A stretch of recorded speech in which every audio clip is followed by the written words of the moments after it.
During my time in Mexico, I analyzed the history of the highway system and compared it to the one I know in the United States.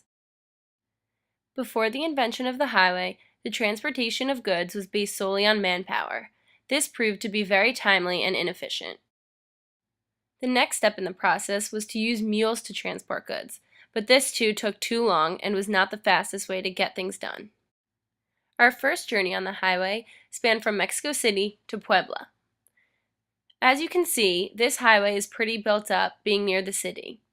There's a barrier in between, 3 lanes of traffic, and barriers along the side. We are in the furthest right lane, there's the middle lane, and then a left lane, and then 3 lanes on the other side. As you can see, there are also lights as we pass by to light the highway at night, and there are billboards along the side as well. You have walking passages for the pedestrians to cross over the highway. This is one of the most advanced highway systems we saw in Mexico. Something else to note is the lack of traffic. We are near the biggest city in Mexico, and yet there's only 1 or 2 cars passing every couple of seconds. Near me, the biggest city is Manhattan, and getting in can take up to an hour, although it's only 20 minutes away, due to so much traffic and congestion on the highway. In Mexico, the organization CAPUFE, which stands for Caminos y Puentes Federales de Ingresos y Servicios Conexos, is the decentralized body of the federal government that deals with the highway system. Part of its job is to preserve, reconstruct, and improve the roads, as well as operate efficiently and effectively. A main aspect of the efficiency is maintaining a well-moving highway with little traffic. As seen on the first trip to Puebla and this journey to Oaxaca, the roads remain traffic-free. Another thing to note about this journey is how small the highway is compared to the one near Mexico City. As you can see, there is only 1 lane of traffic moving in each direction with no barriers in between. If you look at the scenery around, you could tell that it's a more rural area and the reason for the smaller highway system. Another major aspect of what CAPUFE does is to inspect the bridges and make sure they are as sustainable as possible.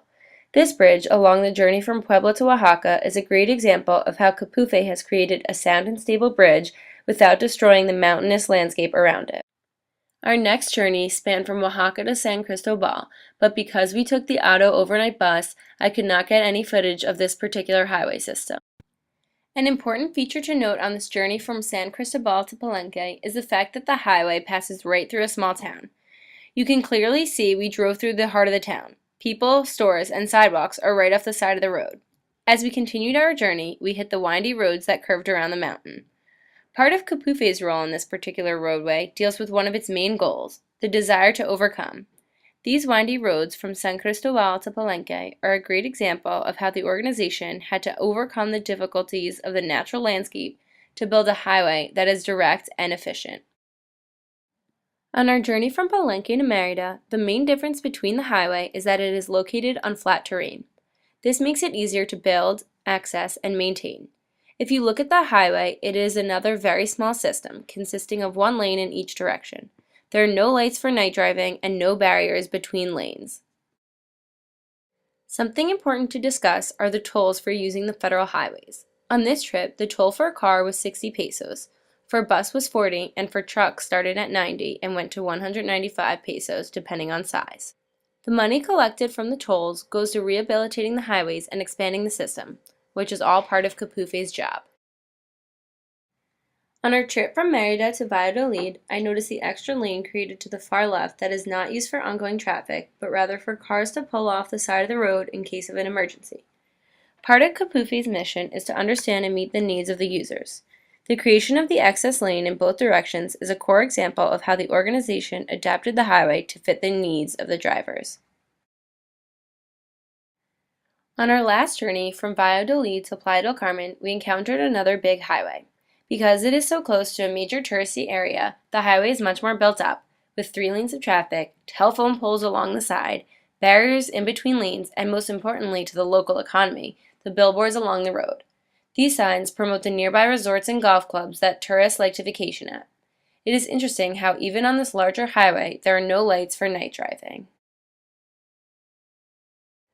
In the U.S., the highway system is much more built up than in Mexico. Let's take a look at the highway near my house, the Long Island Expressway. There are street lamps for when it gets dark and large barriers between lanes. There is also a huge barrier separating the highway from the nearby cities, which is very different from the highways in Mexico that go right through the towns. As you can see, there are also 3 lanes of traffic, a lane to pull off in case of emergency, and most importantly, there is an HOV lane. Mexico has yet to address the issue of carpooling, mainly because mass transit is so popular, but I did not see any signs about riding together, and nothing like the HOV lane that is designated for 2 or more people. Since the time where goods were transported by manpower only, Mexico has come a long way with highways connecting all major cities and towns. But, for the future, there is a lot more they can improve on in terms of safety precautions and carpooling initiatives.